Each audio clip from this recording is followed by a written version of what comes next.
10년 동안 감옥에 갇혀 있었는데 누구의 죄 때문인 줄 아십니까? 내 아들이었어요. 그리고 20년 뒤 그 아들이 날 치매 환자로 만들고 내 전 재산을 가져가려 했죠. 하지만 이번엔 아빠가 게임의 룰을 바꿨습니다. 30초 후 당신은 이 영상을 끌 수 없게 됩니다. 절대 예상 못할 결말 지금 바로 시작합니다. 먼저 시청해 주셔서 감사합니다. 사연 시작 전에 구독과 좋아요 부탁드립니다. 박정호 68세. 그는 평생을 성실하게 살아온 평범한 남자였다. 대기업 중간 관리직으로 정년까지 일했고 은퇴 후에는 아내와 함께 조용한 시골 마을로 내려와 소박한 삶을 살고 있었다. 아침이면 텃밭을 가꾸고 오후에는 마을 정자에서 노인들과 장기를 두었다. 저녁이면 아내가 해준 된장찌개에 밥 한 그릇을 비우는 게 일상이었다. 그런데 3개월 전부터였다. 뭔가 이상한 일들이 계속 벌어지기 시작했다. 처음엔 사소했다. 여보, 내가 분명 여기다 놨는데 안경이 어디 갔지? 아내는 웃으며 말했다. 당신 나이가 나이인데 깜빡할 수도 있지. 그럴 수도 있다고 생각했다.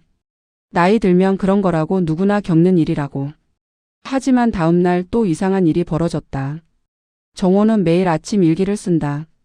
40년 넘게 이어온 습관이다. 그런데 그날 어제 쓴 일기를 펼쳤을 때 그는 멈칫했다. 이건 내 글씨가 아닌데? 또박또박한 자신의 필체와는 달리 어제 날짜의 일기는 삐뚤빼뚤한 글씨로 채워져 있었다. 마치 다른 사람이 쓴 것처럼. 내용도 이상했다. 오늘 아침 병원에 다녀왔다. 의사 선생님이 약을 바꿔주셨다. 기분이 좋다. 하지만 정호는 어제 병원에 간 기억이 없었다. 아니, 분명히 어제는 텃밭에서 하루 종일 배추를 심었다. 손톱에 아직 흙이 묻어 있었다. 이게 무슨? 그 후로 이상한 일들이 점점 잦아졌다. 냉장고에 넣어둔 반찬이 사라졌다. 분명 어제 저녁 먹다 남은 김치찌개였는데 아침에 보니 냉장고 어디에도 없었다. 여보, 어제 김치찌개 어디 갔어? 무슨 소리야? 어제 김치찌개는 안 끓였는데? 아내는 진심으로 의아해했다.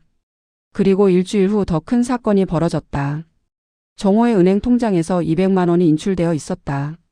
정호는 현금을 뽑은 기억이 전혀 없었다. ATM 기록을 확인하자 분명 그의 카드로 그의 비밀번호로 돈이 인출된 흔적이 있었다. 이게 내가 한 거라고? 정호는 머리를 감싸 쥐었다. 그 즈음 도시에서 살던 아들 박진수가 찾아왔다. 아버지, 요즘 좀 이상하시다면서요? 어머니한테 들었어요. 정호는 당황스러웠다. 아니, 난 멀쩡해. 그냥 좀 깜빡한 것뿐이야. 하지만 아들의 표정은 심각했다. 아버지, 병원 가보셔야 할 것 같아요. 저도 인터넷으로 찾아봤는데 이런 증상들이 초기 치매 신호일 수 있대요. 치매. 그 단어가 정호의 가슴을 내리쳤다. 치매라니. 내가? 며느리 김수진도 옆에서 다정하게 말했다. 아버님, 너무 걱정 마세요. 요즘 치매는 약으로 진행을 늦출 수 있어요. 저희가 옆에서 잘 돌볼게요. 아들은 고개를 끄덕이며 덧붙였다. 맞아요, 아버지. 혼자 사시기 힘드시면 저희랑 같이 사는 것도 고려해 볼 수 있고요. 재산 관리도 제가 도와드릴게요. 재산 관리. 그 말에 정호는 알 수 없는 불안감을 느꼈다. 그날 밤 정호는 잠을 이룰 수 없었다. 치매.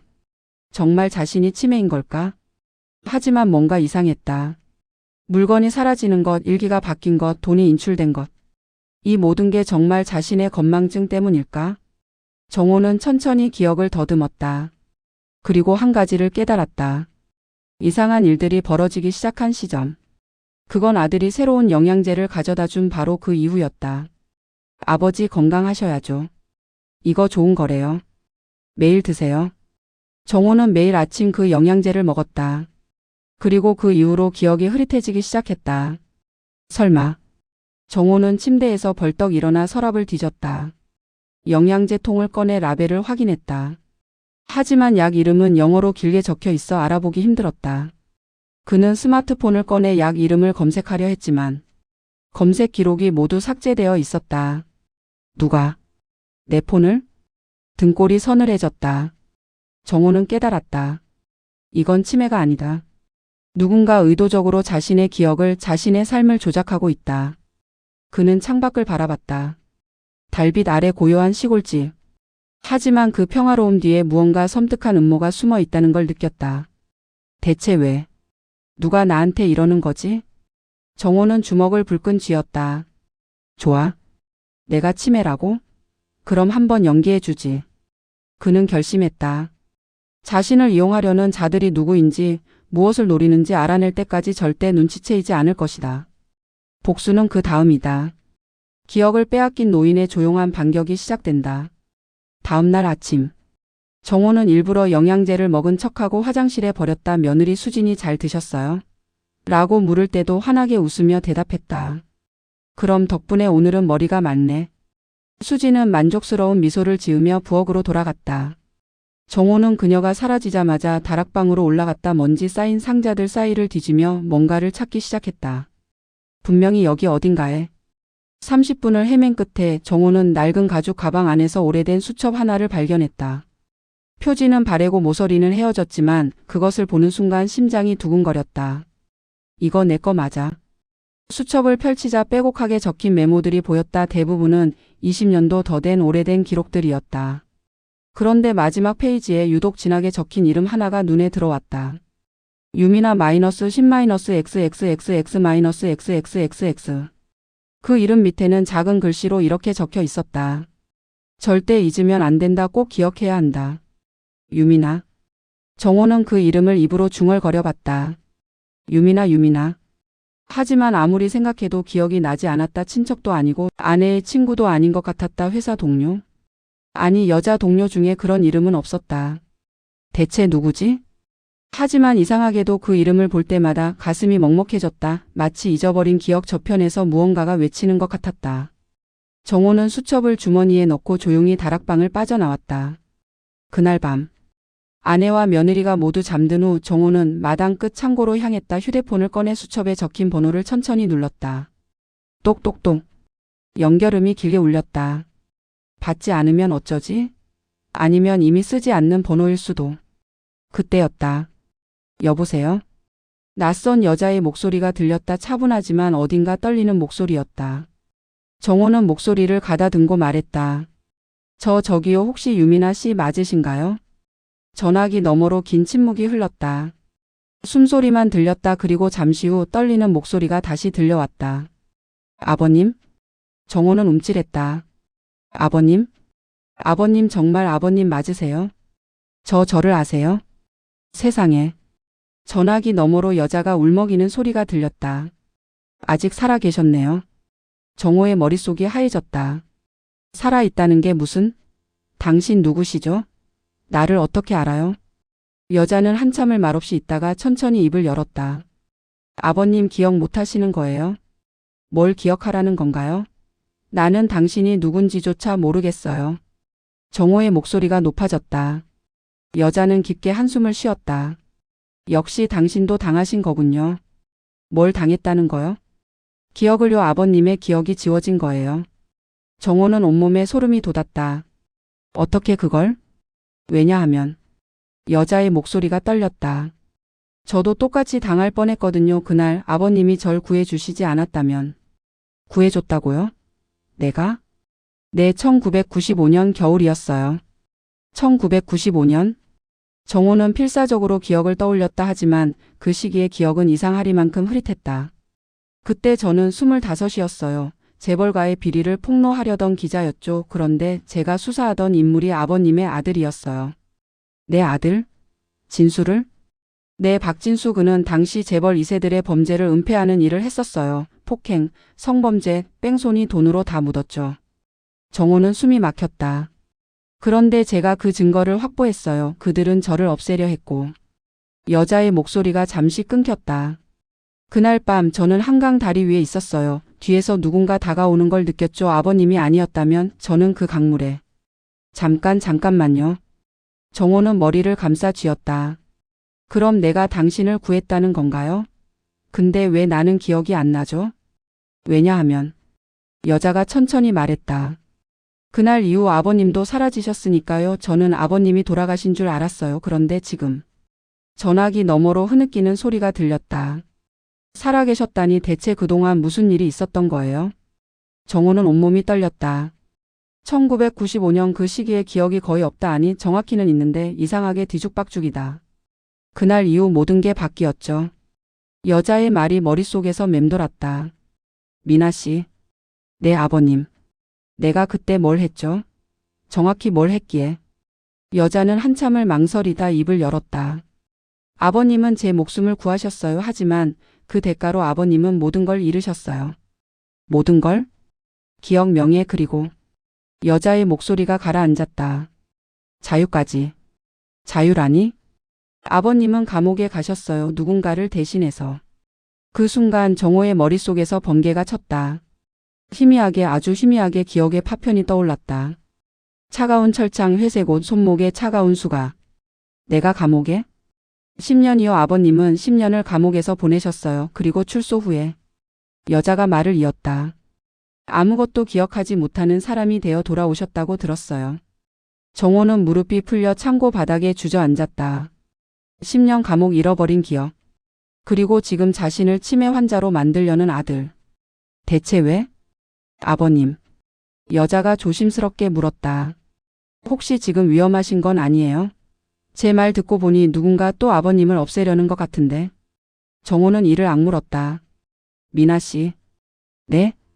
우리 만날 수 있을까요? 내가 알아야 할 진실이 있다면 직접 듣고 싶습니다. 네, 만나요. 제가 모든 걸 말씀드릴게요. 고맙습니다. 정호가 전화를 끊으려는 순간 여자가 다급하게 말했다. 아버님. 조심하세요. 당신 곁에 있는 사람들 믿지 마세요. 특히 당신의 아들을. 뚜뚜뚜. 전화가 끊겼다. 정호는 창고 문을 열고 밤하늘을 바라봤다. 달빛이 차갑게 내리쬐고 있었다. 진수. 아들의 이름을 부르자 알 수 없는 분노가 치밀어 올랐다. 대체 내가 뭘 한 거냐? 정호는 주먹을 불끈 쥐었다.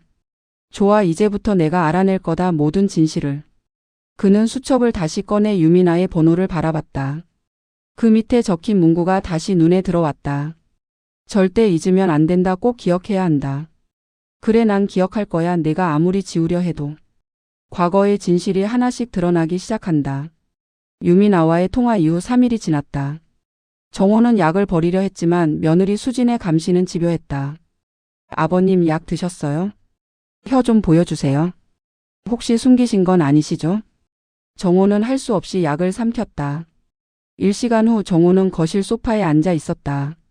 하지만 자신이 왜 여기 있는지 기억나지 않았다. 점심 드셨어요? 기억나세요? 내가 먹었나? 벌써 잊으셨어요? 수진의 미소가 섬뜩했다. 그날 이후 정호의 상태는 급격히 나빠졌다. 일기장을 펼쳤지만 거기엔 자신이 쓰지 않은 글들로 가득했다. 재산을 정리해야겠다. 아들에게 모두 물려주고 싶다. 필체는 분명 자신의 것이었다. 하지만 이런 내용을 쓴 기억이 전혀 없었다. 나 진짜 치매인가? 일주일 후 정호는 서재에서 한 장의 문서를 발견했다. 유언장. 전 재산은 장남 박진수에게 모두 상속한다. 서명란에는 정호의 도장이 찍혀 있었다. 이게 뭐야? 정호는 유언장을 움켜쥐고 거실로 뛰쳐나갔다. 진수야. 이게 대체 뭐냐고. 진수는 유언장을 받아 천천히 읽더니 담담하게 말했다. 아버지가 쓰신 거잖아요. 내가 쓴 게 아니야. 어제 본인이 직접 쓰셨잖아요. 거짓말. 난 그런 말 한 적 없어. 진수는 노트북을 꺼내 영상을 재생했다. 보세요, 아버지. CCTV에도 다 찍혀 있어요. 화면 속에서 정호가 유언장을 쓰고 도장을 찍는 모습이 보였다. 이게. 정호는 말문이 막혔다.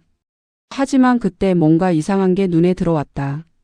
화면을 자세히 보니 정호의 손목에 붉은 자국이 있었다. 누군가 강하게 붙잡은 듯한 흔적. 정호는 황급히 자신의 손목을 걷어 올렸다. 희미한 멍 자국이 남아 있었다.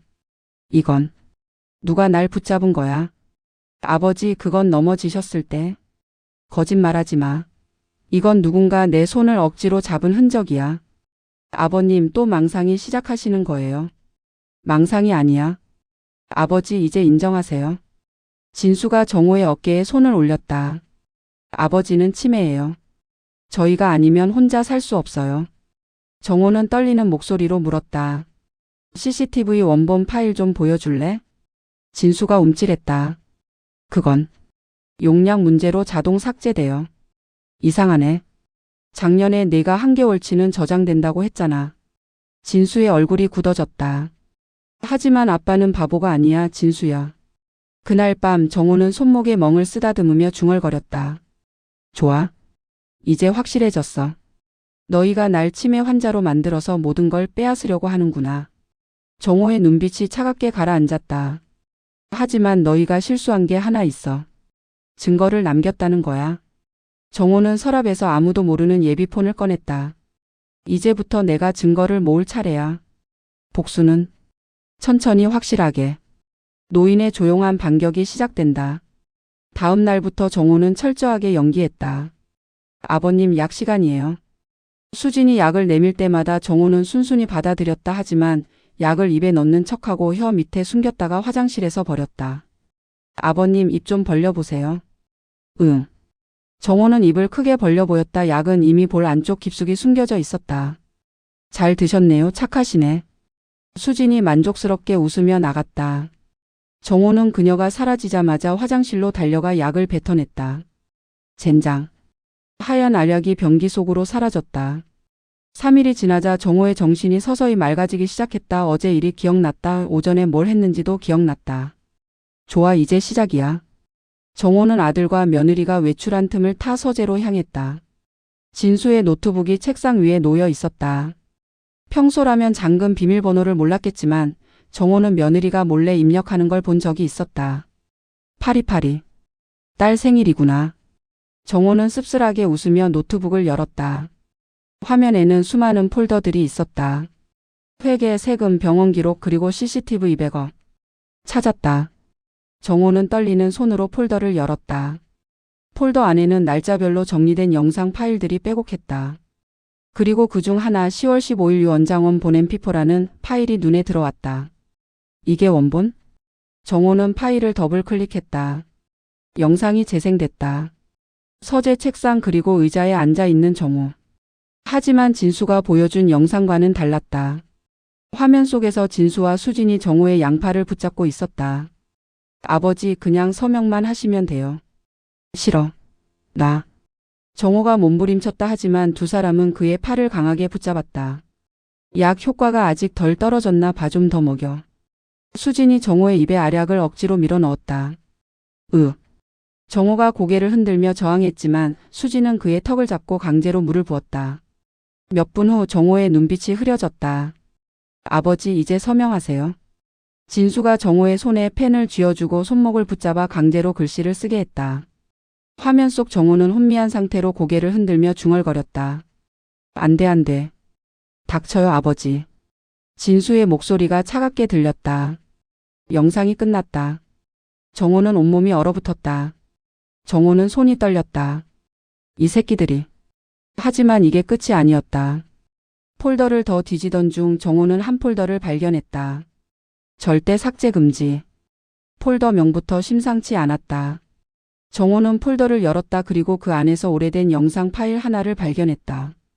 미나 사건 1995mp4. 미나? 정호는 심장이 두근거렸다. 그는 영상을 재생했다. 영상이 재생됐다. 화질은 흐릿했다. 오래된 캠코더로 찍은 것처럼 보였다. 장소는 한강 다리 위 밤이었다. 한 여성이 난간에 기대 서 있었다. 젊은 유민아였다. 그리고 그녀 뒤에서 누군가 다가왔다. 정호는 화면을 응시했다.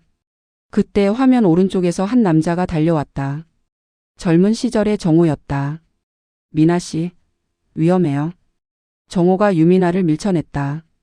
바로 그 순간 뒤에서 누군가 둔기로 정호의 머리를 내리쳤다. 정호가 쓰러졌다. 카메라가 흔들렸지만 공격자의 얼굴이 선명하게 찍혔다. 박진수 당시 25살의 그의 아들이었다. 아버지, 왜 방해를 해요? 진수의 목소리가 차갑게 울렸다. 영상은 계속됐다. 진수가 쓰러진 정호를 내려다보며 말했다. 이제 어쩔 수 없네요. 아버지가 대신 가셔야겠어요. 뭐뭐 하는 거야? 정호가 신음하며 물었다. 제가 그 재벌 놈을 죽인 거 아시죠? 경찰이 곧 올 거예요. 진수가 차갑게 웃었다.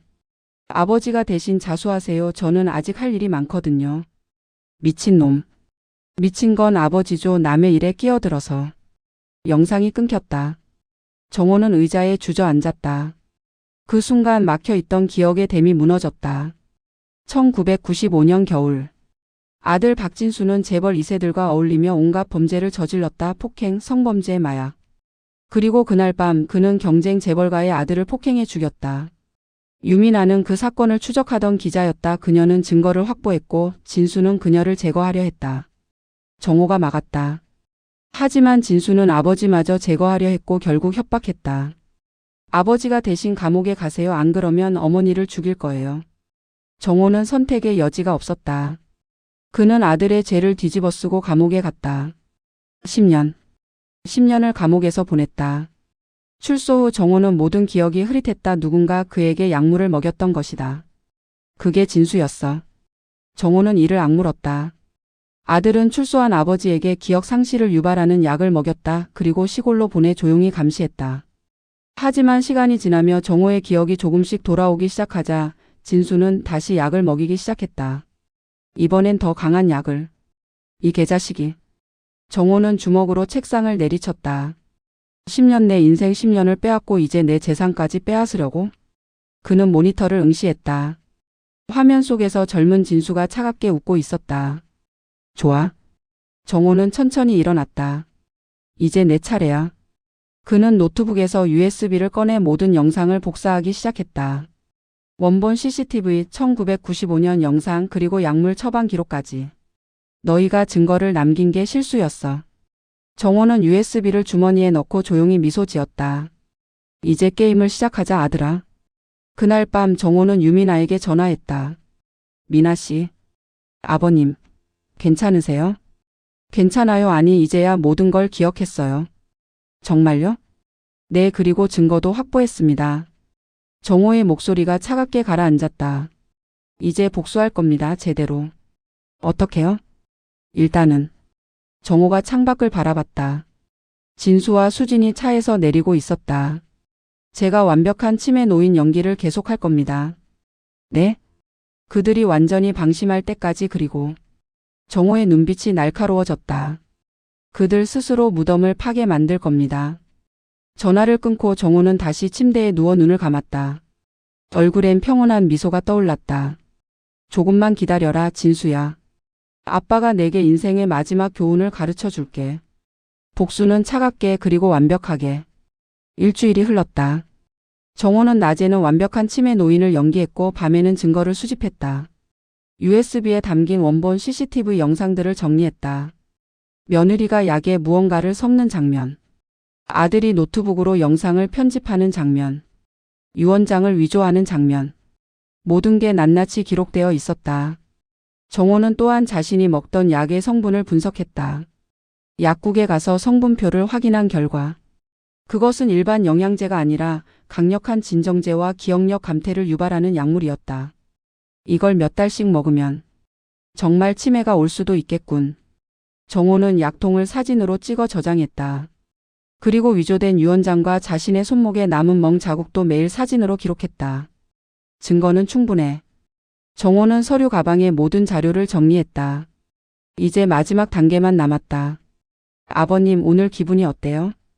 며느리 수진이 아침 식사를 준비하며 물었다. 정호는 멍한 표정으로 대답했다. 응? 오늘이 무슨 요일이지? 목요일이에요, 아버님. 아, 그렇구나. 정호는 숟가락을 놓으며 한숨을 쉬었다. 수진아. 네, 아버님. 나 이제 얼마 못 살 것 같아. 수진의 눈빛이 반짝였다. 무슨 말씀을? 아직 건강하시잖아요. 아니야. 정호가 고개를 저었다. 매일 머리가 아프고 기억도 안 나고. 이제 정말 끝인가 봐. 그는 수진의 손을 잡았다. 내가 죽으면 재산은 다 너희 거야. 걱정 말아라. 수진의 입가에 미소가 번졌다. 아버님. 진수한테도 잘 전해줘. 아빠가 미안하다고. 이제껏 집만 됐다고. 에이, 무슨 말씀을. 수진이 정호의 등을 토닥였다. 그럼 이제 평안히 쉬세요, 아버님. 저희가 다 알아서 할게요.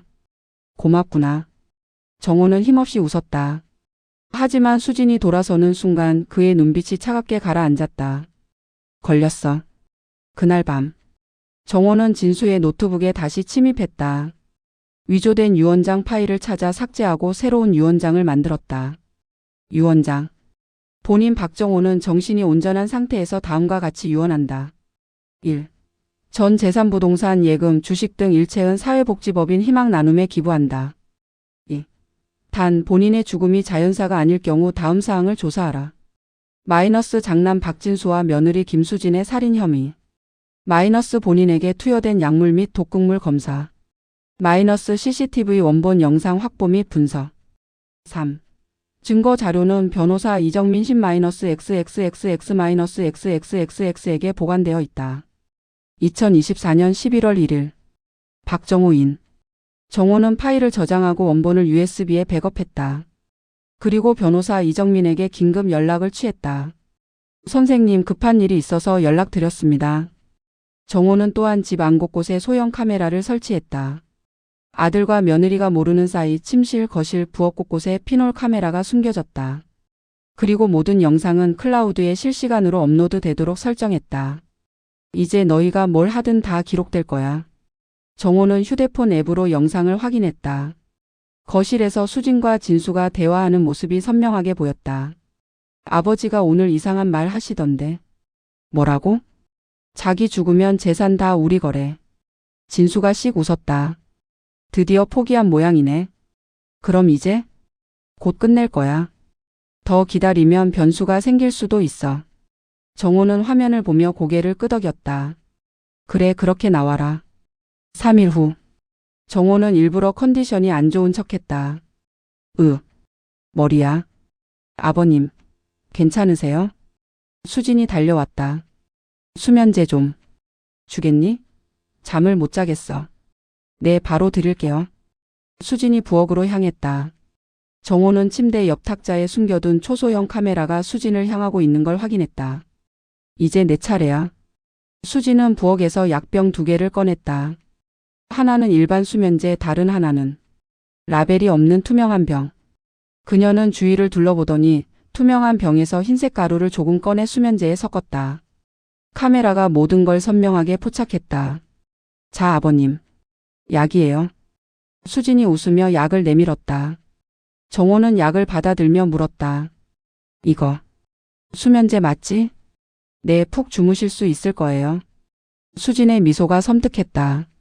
정호는 약을 입에 넣는 척하고 입 안쪽에 숨겼다. 고마워. 편히 주무세요, 아버님. 수진이 방을 나갔다. 정호는 그녀가 완전히 사라지자 약을 뱉어냈다. 하얀 알약에는 미세한 가루가 섞여 있었다. 이게 뭔지 검사 받아야겠군. 그는 약을 비닐봉지에 넣어 보관했다. 그리고 휴대폰으로 방금 녹화된 영상을 확인했다. 수진이 독을 섞는 장면이 완벽하게 담겨 있었다. 완벽해. 정호는 만족스럽게 고개를 끄덕였다. 이제 모든 증거가 갖춰졌다. 다음 날 새벽. 정호는 몰래 집을 빠져나와 변호사 이정민을 만났다. 선생님, 이게 전부입니다. 정호는 서류 가방을 건넸다. CCTV 원본 약물 샘플, 위조 유언장, 그리고 독극물 투여 영상까지 모두 들어 있습니다. 이정민 변호사는 자료를 검토하더니 충격에 빠진 표정을 지었다. 박 선생님, 이건 제가 죽으면 이 자료를 경찰에 전달해 주세요. 죽다니요? 아니, 죽는 척할 겁니다. 정호가 미소 지었다. 복수는 말이죠. 상대가 완전히 승리했다고 느낄 때 시작되는 겁니다. 그날 밤 정호는 침대에 누워 천장을 바라봤다. 모든 준비가 끝났다. 이제 마지막 막이 오를 시간이었다. 진수야. 그는 조용히 중얼거렸다. 아빠가 너한테 마지막 교훈을 줄게. 세상에는 2가지 복수가 있다.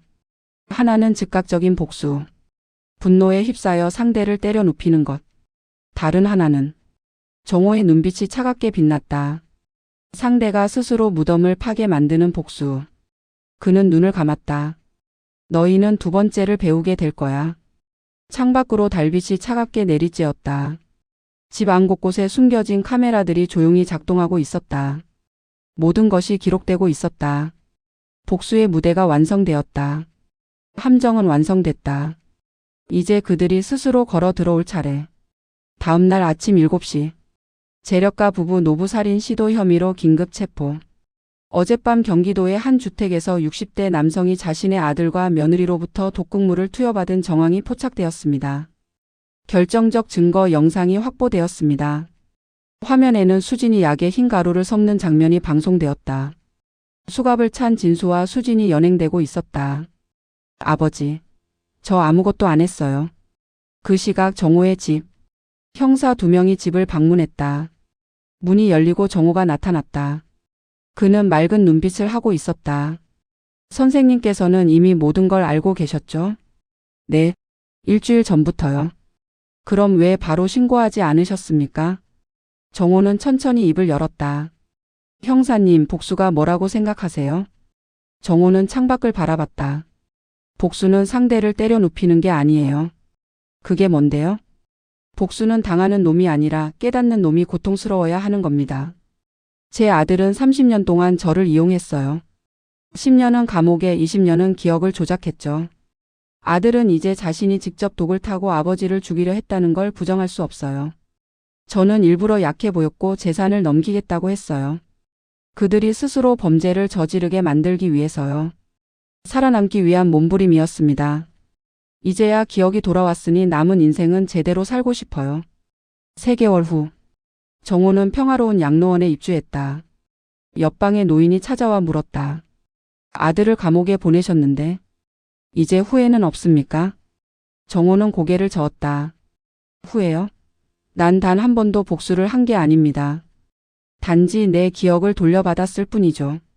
노인은 정호의 손목에 찬 낡은 시계를 보았다. 시계 뒷면에 작은 글씨가 새겨져 있었다. 기억은 지워져도 죄는 남는다. 감옥에서 나온 후 제가 제일 먼저 새긴 문구예요. 기억을 잃은 건 불행이 아니었어요. 기억을 조작당한 게 진짜 지옥이었으니까요. 정호의 눈빛이 단단해졌다. 진실은 언젠가 기억을 뚫고 반드시 돌아와요. 그날 저녁 정호는 유미나에게 편지를 썼다. 미나 씨, 덕분에 모든 게 잘 해결됐습니다. 당신을 구한 건 제 인생에서 가장 옳은 선택이었으니까요. 마이너스 박정호 올림.